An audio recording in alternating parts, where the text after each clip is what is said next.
boys and girls, welcome to week 5 of our On the Farm series. I am Candace, and today I am so excited to be sharing today's lesson with you. Before we dig into today's lesson, I have a question for you. Is there a place that you love to visit so much that you can't wait for the day to arrive? When I was your age, my favorite place was a beautiful island called Sandy Island. I loved Sandy Island because whenever I would go into the water, I'd open my eyes, I would dive into the water, I'd open my eyes, and I would see all these beautiful fishes. Some were yellow with black stripes, some were pink, some were red, blue, so many beautiful colors, and it was the most beautiful thing I'd ever seen, and I'd always get excited for that day to come whenever we had to visit. So that was my favorite place. Maybe your favorite place might be a park, the museum, the zoo, or maybe you may not have a favorite place, but you may have a thing that you love, maybe a favorite toy, and maybe you'd like to share that with us. We'd love to hear from you. Now, today we're going to begin our lesson. It's taken from Genesis chapter 6, 7, 8, and 9. And it tells us about a man called Noah. Who was Noah? Now, in that day, there were so many people on the earth, and Noah was the only man who loved God and the only man who was being obedient to God. Everyone else was choosing to do so many bad things that it became so terrible that God said, okay, I cannot let this continue. I have to start over the earth. And God decided to share his plan with Noah. And he told Noah, I'm going to start over the earth, but I will save you and your family because you have been obedient to me and you are the only one who loves me. So God told Noah that, okay, I want you to build a boat, and the name of the boat is called an ark, and an ark is a humongous boat.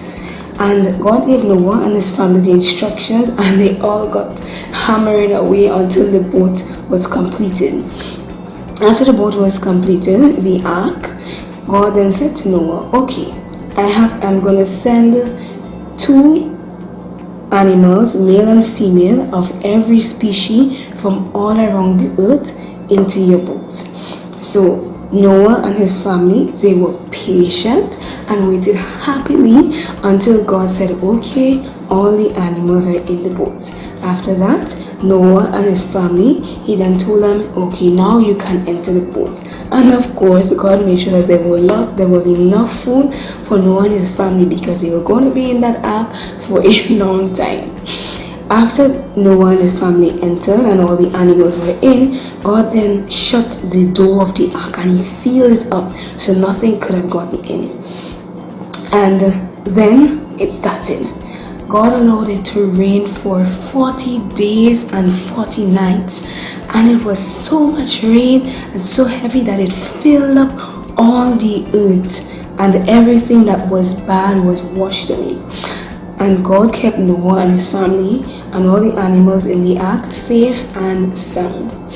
Now, after those 40 days and 40 nights, God still had to keep them in the ark for over 100 days to ensure that everything was dry and until it was safe.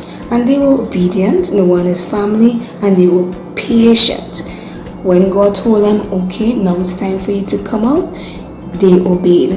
God allowed the ark to rest on a mountain, and then he opened it up so that Noah and his family can come out. Something I want us to remember, boys and girls, from this is that we must have patience. Noah and his family, they were obedient, and they only exited the ark until God told them it was okay. And to keep his promise, as a sign of keeping his word, God said to Noah, I'm going to create a rainbow. And what does the rainbow signify? He said to him, this rainbow signifies that never again will I allow the earth to be flooded like that. So anytime we see a rainbow with all the beautiful colors, it's reminding us of God's promise to Noah, and not just to Noah but to us also, that he will not flood the earth in that way again. And God keeps his promises. So boys and girls, I hope that you'd like to share this lesson with your mommy and daddy, or your friends, or your brother or your sister, because we must learn that it's important to have patience. And today's lesson is taken from a Bible verse, is taken from Psalms 23 and verse 6.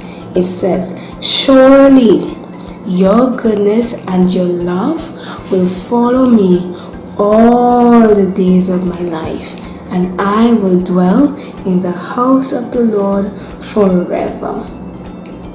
Thank you so much for joining me today with our lesson on Noah, and I want you to remember, boys and girls, that you can have patience. Bye bye.